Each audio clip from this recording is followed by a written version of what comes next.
Hey everyone, Benoy here, and I wanted to share a few quick updates with the Solar Maverick community before we get into today's episode. First, we're hosting a summer solstice fundraiser on June 4th in Jersey City, New Jersey to support Let's Share the Sun, an incredible nonprofit bringing solar to underserved communities in Puerto Rico. This will actually be my third delegation in the past year, and one of the most impactful parts of the experience is meeting the beneficiaries and hearing firsthand how solar is transforming their lives. It's going to be a great evening with strong networking and a chance to support a real meaningful mission. If you're interested in sponsoring, feel free to message me. On April 28th, I will be at the Mid-Atlantic Solar and Storage Industry Association MCA Insight Conference in New Brunswick, New Jersey. I'll also be doing a live Solar Maverick podcast interview with some of the greatest minds in AI, talking about how AI is going to impact the renewable energy industry. So definitely come check that out.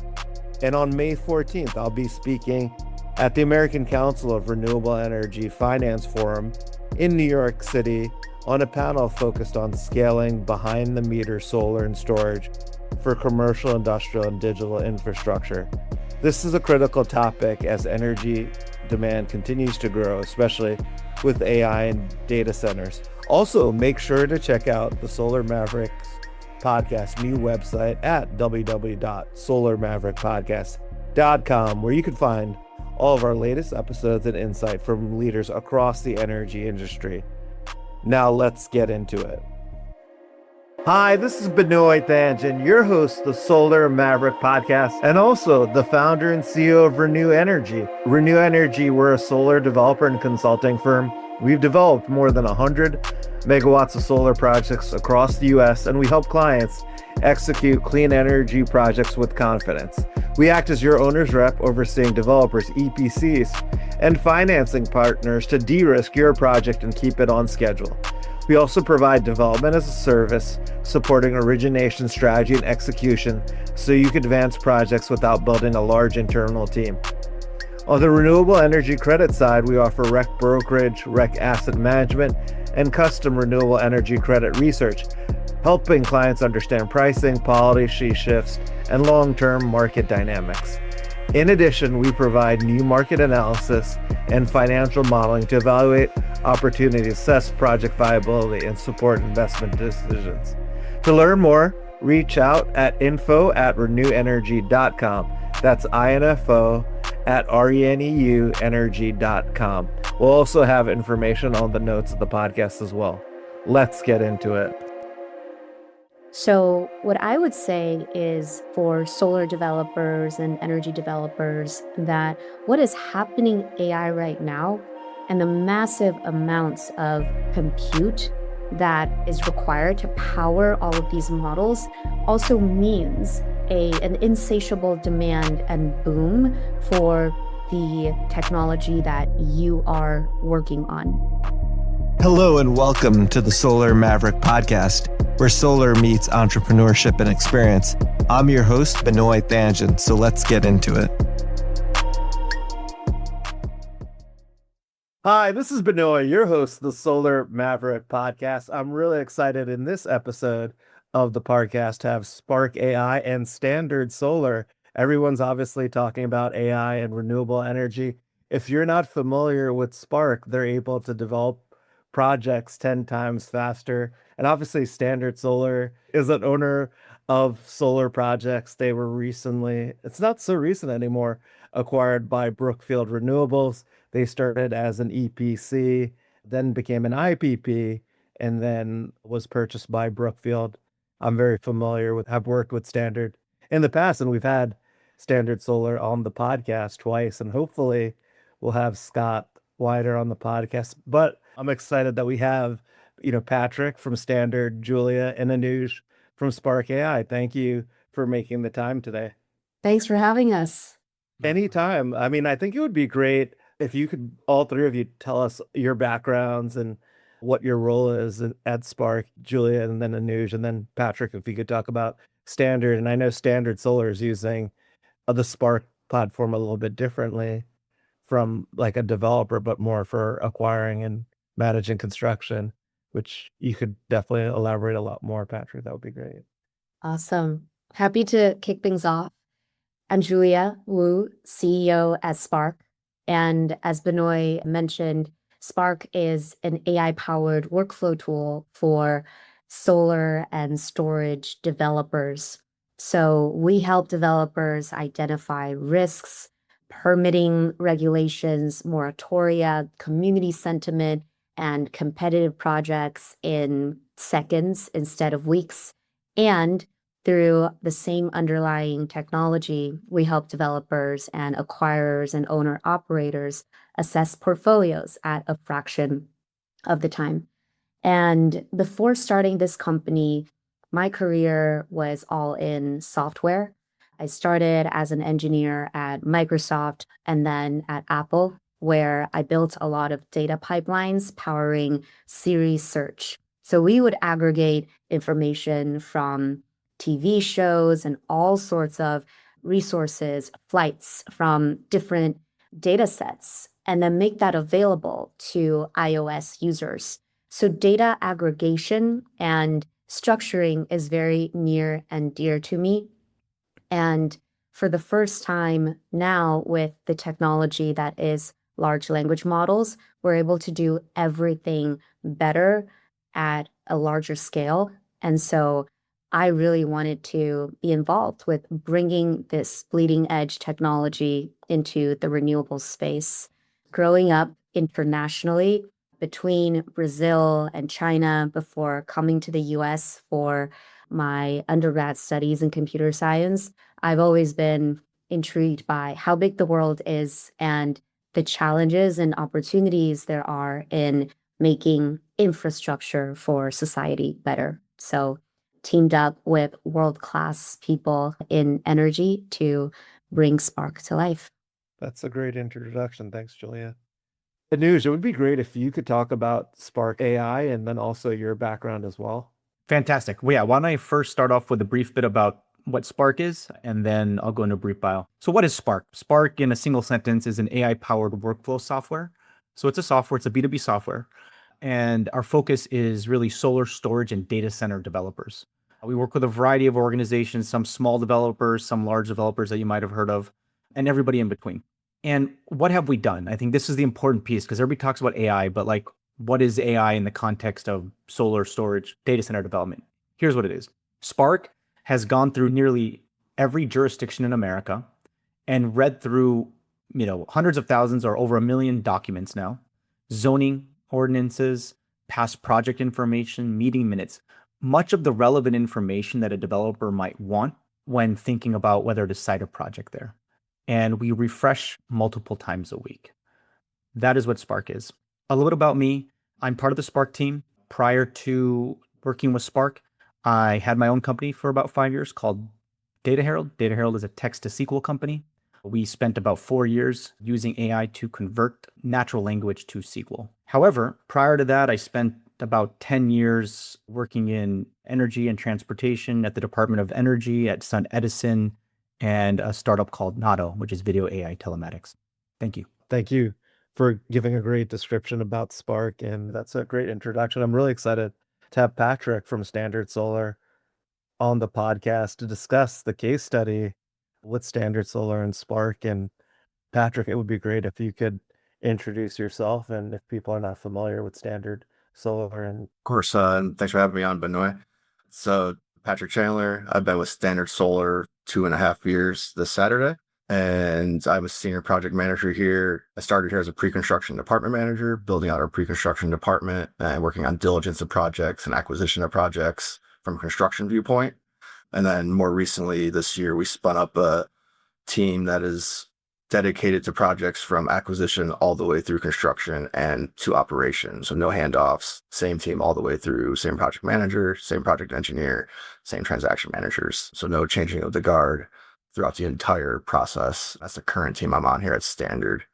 Prior to Standard, I worked for an electrical contractor out of Maryland doing solar, worked my way up through the electrician ranks and eventually project management. And that's what got me to Standard here today in this position. yeah, I appreciate that. Yeah, and then I guess for background on Standard here, if you're not aware of Standard Solar already, we're a Brookfield company. We're an IPP now where we own and operate the assets and sell the power, mostly in the DG and community solar spaces. I believe we are owning and operating assets in 25 different states and have just crested the 0.5 gigawatt threshold, which is very large for DG projects only. So that's brief history on Standard and kind of where we are today. Congratulations. That's pretty amazing first on your 2.5 year anniversary. And then obviously 0.5 gigawatt is a lot in distributed projects. So that's amazing to hear. And I appreciate obviously you making the time to talk about the case study with Spark. And then, obviously having a 0.5 gigawatt, there's been a lot of project acquisition, project due diligence.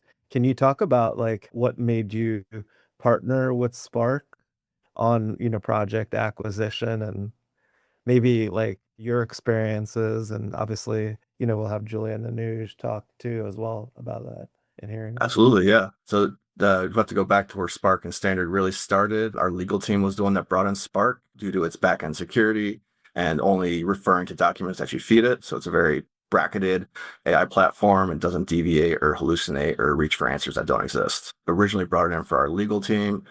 At some point last year, I was added to the Spark team and I saw the opportunity to use it for diligence and acquisition of projects, with it having this bracketed lens of only reviewing the information you give it. And once that really took hold, we were able to speed up our diligence of projects. We received data rooms with hundreds of documents, very mislabeled, sometimes not organized. So it's very like using this holy cow analogy a lot, looking for a needle in a needle stack. And Spark has allowed us to find those needles in seconds versus days or weeks.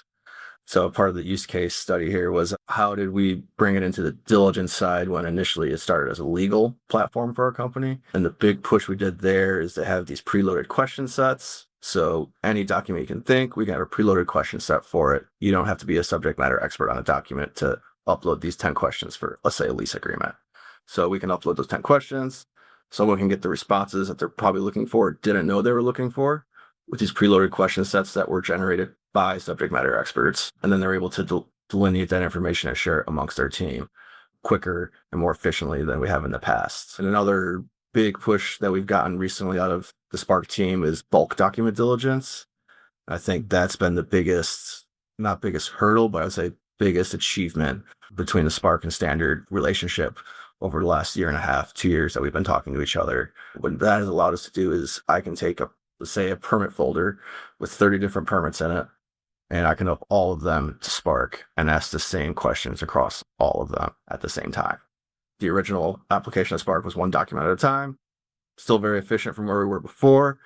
That next evolution, we're working at light speed now on these diligence of projects. We're able to get through data rooms quicker, more accurately, and able to go back in time for past projects even and find those needles in the needle stack that we're very much in need of finding to answer a relevant question for today. So that's where we started and where we're at with Spark today. Yeah, that's amazing. I mean, if you think about like how many man hours, right, to do what you're saying and then to basically have it all like automated, the questions, the search functions, permitting, and the complexity too with all those different legal documents. And that's amazing to hear because obviously your responsiveness, right, on project portfolios, right, and pricing and moving things through the process is really important. And I know that there's so much project opportunities, right, that you're going through. Absolutely. And Benoy, with your background in business development, I'm sure you're aware that the faster you close on projects, the sooner developers want to bring you more projects to work on. If you're known as the slow one in the herd, they're probably not going to come back with more projects for you. For sure. I definitely know. And obviously, like I've partnered with Standard Solar on the business development process. So it's amazing to hear like what you've been able to do with the partnership with Spark, because I remember it being very manual, like process. Like you would give the pricing form to the developer to fill out and then the data room, and then everyone was manually going through it in the process and stages. It's amazing to hear how in a very short period of time how quickly you're able to go through these documents. And I've had also the fortunate to have a demo as well. That's what really impressed me with Spark. When we first met at the MCA conference back in May in New Brunswick, New Jersey, and then actually Dylan McAuliffe, I think, was the one who got you to come at the conference. And I know when I saw the demo, like what you were talking about, Patrick, like on the permitting and then the legal documents and how you're able to basically parse through it so quickly, like I was pretty impressed. And I hadn't seen anything like that before. So that's amazing to see how, Standard Solar has incorporated cutting edge, obviously AI technology, and obviously to respond and to move quicker. So Yeah, and to comment a bit about what's made this partnership so fun and what we love about working with Standard Solar, it has a lot to do with having an early adopter mindset and being truly intentional about operational efficiency. Anuj and I spend a lot of time with developers. We talk to dozens of developers every week. And taking us back to the summer of 2024, we were in early conversations with Alex Huber, who was the first one who that Spark talked to at Standard Solar. And back then, it was a need for the legal team to go through some of these portfolios and legal documents faster. And they gave an AI startup a shot.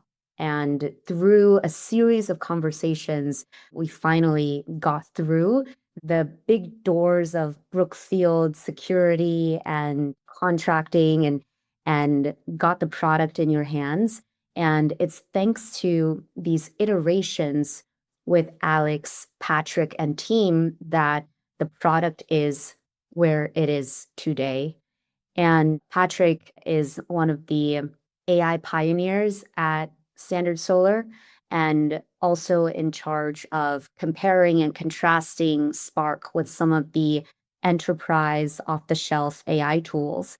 And we had a lot of fun brainstorming about how Spark can serve the developer's use case more by having an intimate understanding and respect for what this team does. So that's what makes this partnership so special. yeah, definitely. That is really amazing to hear. And, one thing I was actually going to ask Patrick was obviously Julia talked about off the shelf AI platforms. There are other companies that are, trying to do things similar to Spark. What differentiated Spark from, the other solutions or the other things to like obviously increase the acquisition process? Yeah, so being on the AI committee at work, as Julia referred to, AI pioneer at Standard Solar, we developed a committee last year to get ahead of AI rolling out. We found out it would be pretty much inserted into every platform you work on, one way or another. So how do we want to do security requirements, training? Spark out of the box comes with a lot of that backend security and protections that allowed us to move forward with it quickly without having to put in our own security permissions or other trainings required, similar to how we rolled out Copilot, for example. We did a 10-person trial run on Copilot for north of 6 months, I believe, to get our brackets in place for how we were going to use it and what it can be used for and what it can't be used for.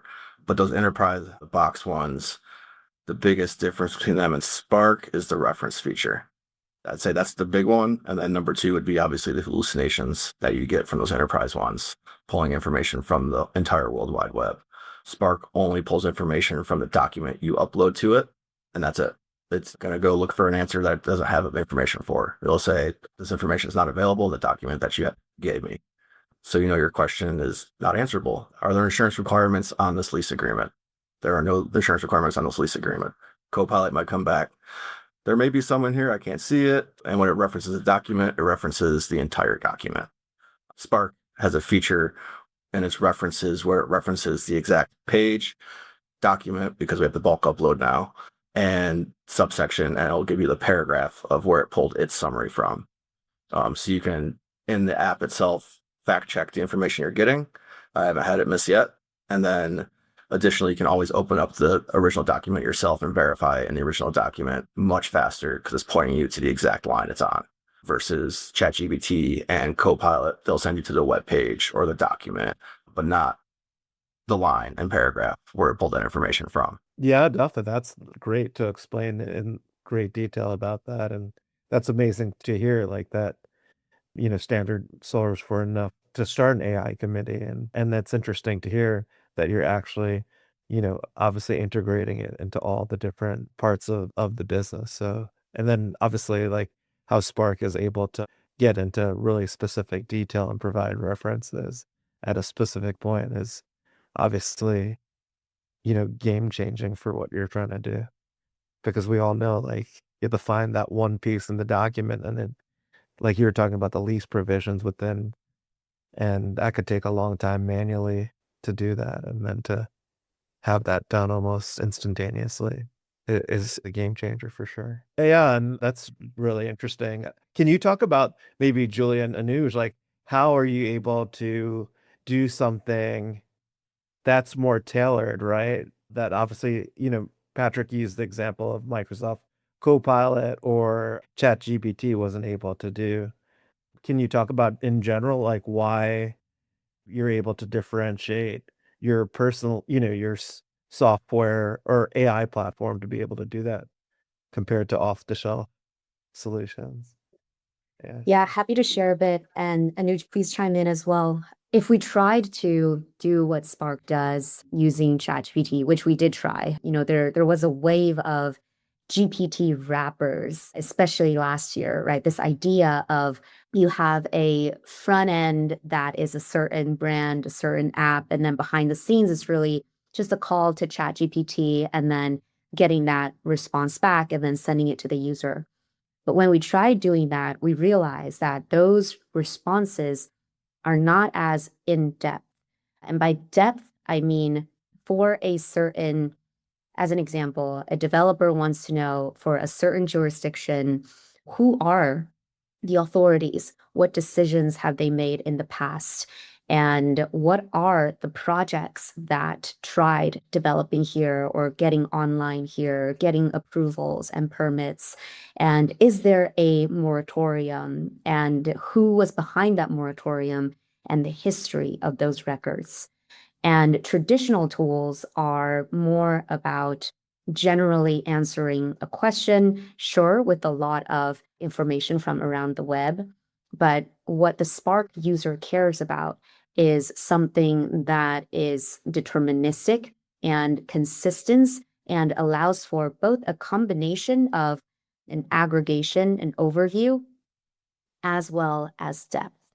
And the depth and consistency is where Spark goes out of its way to build a data pipeline that leverages LLMs and web search and all sorts of internals when it comes to steering and coaching and making the LLM better at classifying and structuring this information. We apply that additional effort so that the data is exactly what we're looking for, exactly what developers want.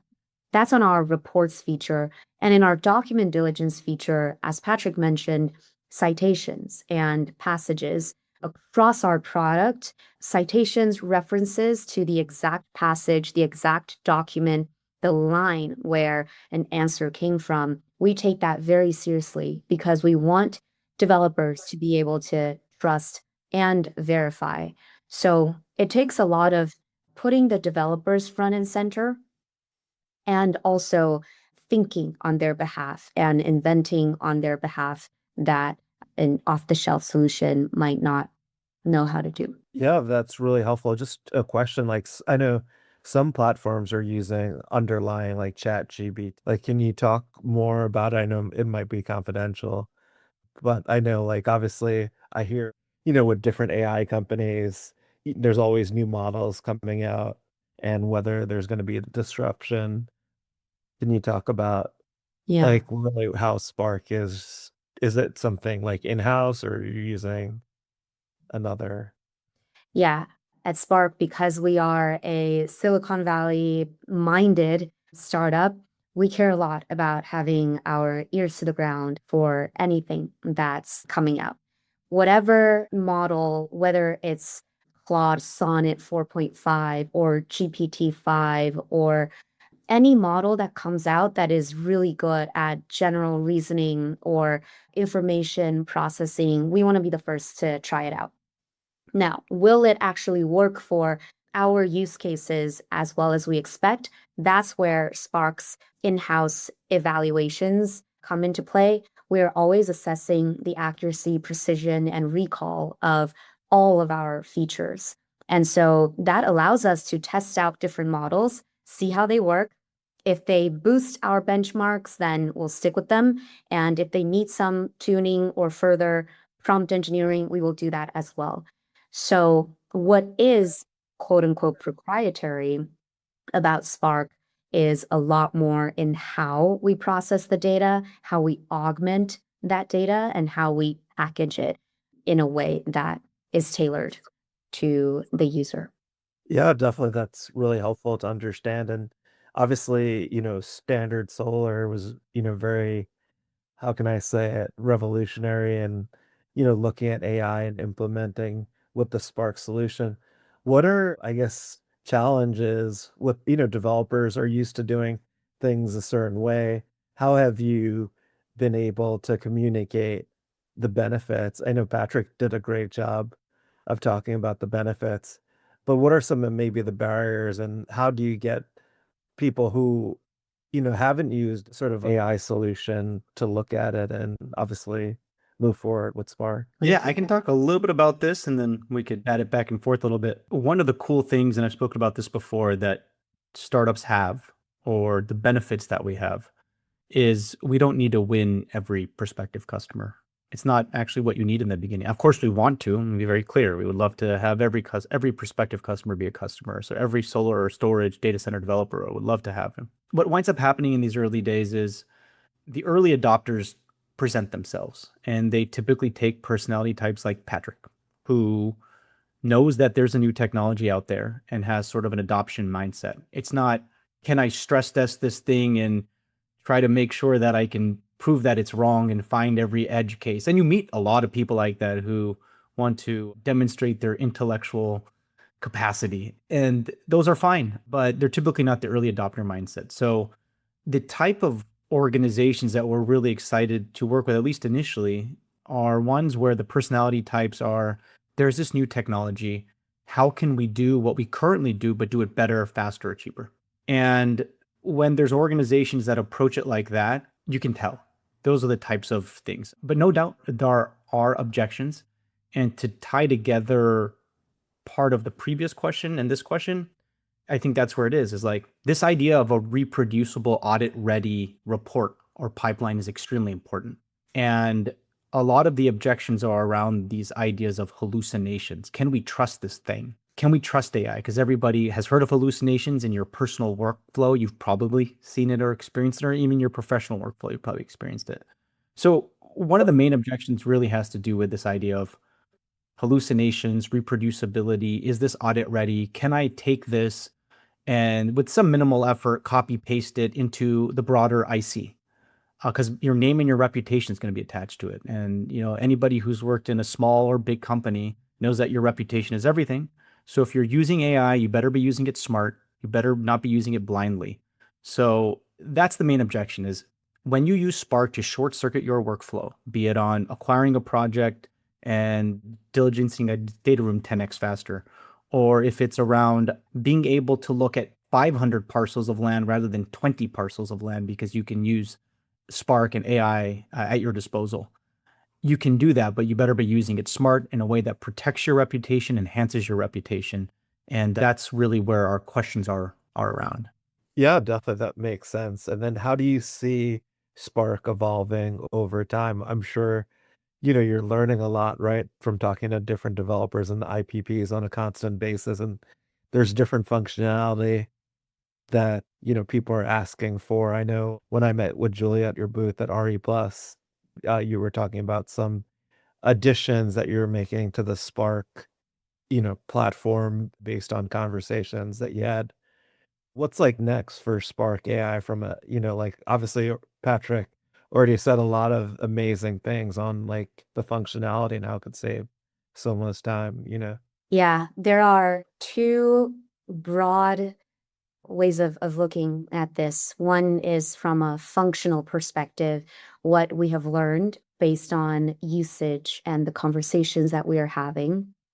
And another one is from a energy technologies perspective. Where is the world going because of what's happening with the world, and from a regulatory and from a just where humanity is headed perspective? And that's what makes it so exciting to be building an AI product in this age where AI is used in our product, and we are building for the energy industry, which uses a lot, which AI uses a lot of, is power. And so from the first bucket, when it comes to functionality, what we are increasingly seeing from users who are getting a bite and a taste of Spark's data is asking for more kinds of data, more kinds of intelligence at the AHJ level or at the parcel level, understanding more insights. Today, we tell you about the zoning authorities, decision makers, other projects in this area. And over time, we are going to continue augmenting this data set in real time with more information about what the local community is saying, how projects are evolving, and all sorts of insights that help you get laser sharp instantly in even a project that you haven't thought about for many months, or a location that you're going into for the first time. And due to our capabilities of aggregating this data in real time over a continuous period, this also takes Spark from site selection to ongoing monitoring and being your real assistant and eyes and ears where you are not physically present. And that ties beautifully with the use case of document diligencing. And every project, a big part of a project is a fat binder of hundreds of files. And what we're seeing increasingly is our users' appetite to, yes, get the needles in the haystack within those files, but also get more information from around the world about these projects that might not live in just that folder. So there's a lot of intelligence and workflows that we're going to bring into what started out as snapshots and question answering. The macro one is also very interesting. It's a combination of what Anuj and I will observe from sales conversations and from what's happening generally in the world, just through our observations and intuition and being obsessed with this space, and where our customers are going. And whereas Spark started a year ago heavily focused on utility and distributed generation solar, we have since evolved to capture more of storage. And storage, as an example, is an increasingly important technology for the current status quo of energy generation, and also for making things more stable, more balanced, making the grid more balanced over time, since adopted storage as well. And our customers are now also asking for data centers and additional types of technologies. And so it's an inevitable pull towards a mix, and that is extremely exciting. Anuj? Yeah, no, I just want to hit this head on in like very straightforward language. There is a similar corpus of data and workflow that allows our software, and by extension, AI, to be helpful with data center development. And it's not super hard to understand, at least at the conceptual level. The tactics are very different. What Spark has done is it's gone through nearly every HJ in America and downloaded many of the important documents that a developer would want. The zoning ordinance, the relevant news articles, the sentiment, all the things that like otherwise take some time. They're not impossible, you find them. And those have already been ingested, summarized, understood, so that when you type in a geography, a geographic identifier, a parcel, a county, whatever it might be, whatever granularity you're looking at, you press enter and you get all this information at your fingertips. That is an incredible time saver for a classic solar and then now storage developer.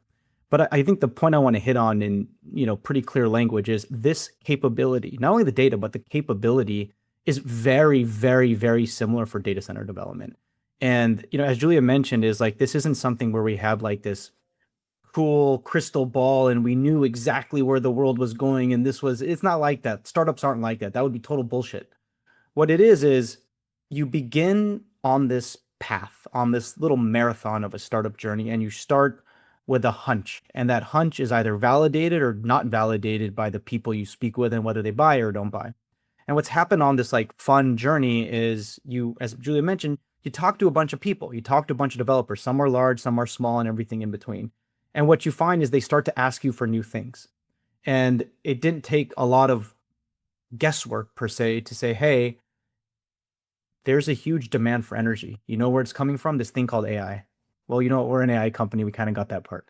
And so they're asking, really similar, not identical, because it is different form of development, but like questions around data centers. And luckily, it's kind of right place, right time. So some of the same organizations that we've been working with for a long time are now adding to their focus area data center and providing energy generation, typically clean electrons, not always, but clean electrons for that, what's going to be just absolutely massive, percentage of energy generation or energy consumption, I should say, which is going to be data centers. So that's been really fun. And the tailwinds are there. And as you ask about like roadmap and what's ahead, there's this tweaking and constant rapid improvement that startups do faster than other organizations, which is why it's super fun. But then also this massive opportunity, which has just started to take focus, and that's going to be around AI and data centers. Yeah, definitely. It's really interesting to hear about, obviously, other energy technologies that could use a Spark platform. Obviously, data center development, it's interesting because as a solar developer, landowners have been asking us to develop data centers for them. And it's interesting, like what you're talking about. What I've really enjoyed too was reading on your website the Spark notes. And I've been learning a lot from reading that. And I thought it was interesting your takeaways from RE Plus Las Vegas, which was back in September. It's the largest, I guess it's North American Renewable Energy Conference, and everyone's talking about AI, which, I definitely encountered. It would be great to get each of your perspective, starting with Patrick, is like, what should the renewable energy community know about AI? I feel like there's a lot of companies that I talk to are still trying to figure things out or really don't have a plan. Like Patrick, it's really great. You're the first mover, you're the maverick within Standard Solar, the solar maverick, and obviously to hear about the AI, obviously committee. It'd be great to hear from you, your perspective, like what should our listeners, who we call mavericks, there are a lot of, developers, IPPs, people in the industry, what should they know about, if there's like one thing, obviously I'm sure there's like a million things that you could go into, but it's really interesting to hear your perspective. So this is a comment I keep short and simple. I read an article on LinkedIn maybe 4 or 5 years ago, and I've kept this one term with me that entire time is you will not be replaced by AI. You will be replaced by the person using it. And I've moved forward with the intention of always being the person using AI so that I'm not replaced by someone else that is using it. That is huge. That is definitely, yeah, I totally agree with you. It's great how you're able to summarize that and so briefly into it. Julia, do you want to tell your perspective? I know, you're in so many different conversations with people within the energy community. Yeah. One of the things we write a lot about how to think about AI in your work, and Patrick also talked about AI in why it's incredibly important and critical.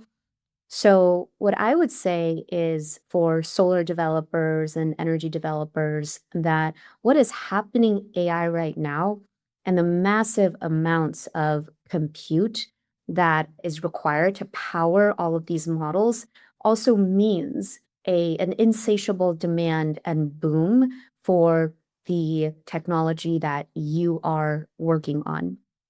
And I know over the summer, there was a bit of for lack of a better word, a recoil, and there is a consolidation, and there might be, what we call FUD, fear, uncertainty, and doubt. And one thing that I really believe in is there's going to be demand for power, and AI data centers are not the same as traditional data centers.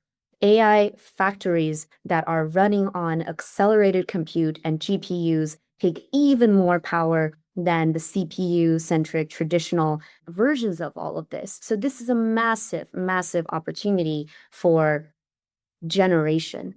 And that's the kind of one of the most encouraging things that one of our customers told us is, well, if we really think from a first principles perspective, there's just a few options when it comes to sustainable, long-term, and large amounts of energy generation, and solar is an inevitable part of that. Yeah, definitely. That's another great insight. I appreciate you sharing, Jude. If you don't mind, I'm going to touch on Julia's point here a little bit with that. Obviously, with what happened over the summer, a lot of slowdown in the industry. Where I see it going forward and where AI feeds into this is data centers are not going away. They're only going to get built faster. What I'm seeing on the permitting side, solar, conditional use permits for solar are getting denied and data center use permits are getting approved. So we're going to have a huge increase in electricity costs in the next 2 to 3 years, which is going to drive up solar PPA rates, which will allow us to continue developing and building solar post our AITC at the same or similar margins that we're seeing today. So those that are able to weather the storm, hang in there. AI is coming to save you. Solar's not going anywhere. We're going to need more energy, and we're going to keep moving forward with this increased load to our grid and having the quickest and most easy deployable energy source out there at the moment. I can't help but reinforce this point, all right? Like what Patrick and Joe are talking about. Like, I don't love, and perhaps a lot of your audience who's here doesn't love what happened at the federal level, right? You've had other podcasts about that. Let's not get into it. But like, at the end of the day, consumption is going up. Commercial, industrial, whatever it is, consumption is going up. And people, organizations, utilities, whatever it might be, are going to have to buy energy from somewhere. And solar is going to be part of that, in spite of the misplaced subsidies and most of it going to old legacy technologies like oil and gas. Yeah, definitely. That is so true. I mean, we're already seeing, Patrick, I know you're based in Bethesda, Maryland. Obviously, PJM has increased, like with the capacity prices, all of that area. I think we've already seen PPA rates going higher after the big beautiful bill was signed on July 4th. So yeah, and then obviously, AI is here to save us, and obviously the Spark solution is a big part of that. So yeah, this has been an amazing interview. I feel like we just kind of scratched the surface. I feel like I can't believe 45, 50 minutes have gone by. I feel like we could talk 2 to 3 hours about this. Maybe we do a part 2. But it would be great if maybe you could tell everyone, like each of you, like what's the best way if people wanted to reach out and learn more about Spark or Standard Solar. One thing I wanted to add really quickly, because this is so relevant to what we are just talking about, is Benoy, the quick conversation and chat that you and I had at RE Plus. And it stuck with me very strongly because the conversation and the insight you had was this whole solar and talk about renewable energy has become very political in ways that it obfuscates what is truly under the hood from a first principles energy generation and economic feasibility perspective. And so America is one of the countries where boom and bust for renewable energy can swing based on the administration. And my conversation with you helped me realize, why is all of a sudden solar purely just connected to climate change? It is, and it is also just about pure power production. And the more we realize that, the more we can see through what's happening, see through the smoke. So I just wanted to say that. And then to find us, we are sparkhq.ai. There is a link to book a meeting with us. And we also have a pretty active LinkedIn presence. And I'll have that on the notes of the podcast as well. And the other thing too, like Patrick actually said this, which I say on the podcast all the time, is solar is the fastest and cheapest form of energy to come online. And that's all we should be saying as a community or an industry, because there's just too much confusion. That's all I say to customers, because there's so much other information out there that, that's really obviously an important point. Obviously we have a lot of developers and IPPs listening to the podcast. They definitely should set up a demo with Spark. Patrick, I don't know if you want to give Standards, website, and we could have your LinkedIn profile, or people can message you as well. Sure. So for development opportunities or developers looking to partner on projects, standardsolar.com. and or message me on LinkedIn for a quicker response. Similar for other folks listening in that just want to have a quick chat on how AI has changed where we're doing things around here. Feel free to just message me on LinkedIn, and I'm more than happy to follow up. Great. Thank you. This was an amazing interview. I appreciate the time, and I look forward to the continued success of both Spark and Standard. I'm excited for all of your futures, and thank you for continuing doing the great work and innovating our industry. Thank you, Benoy. Appreciate it. I appreciate you. Thank you. Thanks for listening to the Solar Maverick Podcast. The Solar Maverick Podcast is brought to you by Reneu Energy. We're a solar development and consulting firm. If you believe that this podcast is adding value to you, please give us a 5-star review and share with those that you think could benefit from this information. Please email all questions, suggestions, and feedback to info@reneuenergy.com. That's info@reneuenergy.com. The Solar Maverick Podcast is produced by Podcast Laundry and executive produced by Benoy Thanjan and Kevin Y. Brown.